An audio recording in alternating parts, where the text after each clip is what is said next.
রাসূলুল্লাহ সাল্লাল্লাহু আলাইহি ওয়াসাল্লাম যুদ্ধক্ষেত্রে দুটি বর্ম পরিধান করতেন।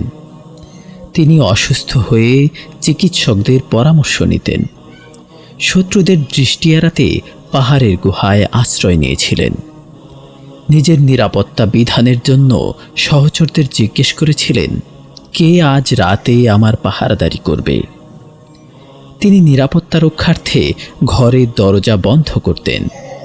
জাবির রাদিয়াল্লাহু আনহু হতে বর্ণিত, রাসূলুল্লাহ সাল্লাল্লাহু আলাইহি ওয়াসাল্লাম বলেন, তুমি তোমার দরজা বন্ধ করবে।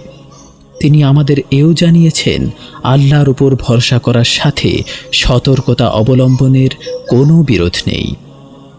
তিনি সেই উটের মালিককে বলেছিলেন, তুমি সেটা বেঁধে রাখো এবং আল্লাহর উপর ভরসা করো। কেউ কেউ মনে করেন সতর্কতা অবলম্বন করা তাওয়াক্কুল তথা আল্লাহর উপর ভরসা করার পরিপন্থী। আল্লাহর উপর ভরসা করতে হলে পরিণামের ভয় ছেড়ে দিয়ে সব ধরনের মাধ্যম ও উপকরণ এড়িয়ে যেতে হবে। কিন্তু চিন্তাশীল আলেমগণের মতে এটি অক্ষমতা এবং আল্লাহর উপর ভরসার নামে বাড়াবাড়ির নামান্তর। এসব ধ্যান ধারণা নিন্দাযোগ্য ও পরিত্যাজ্য।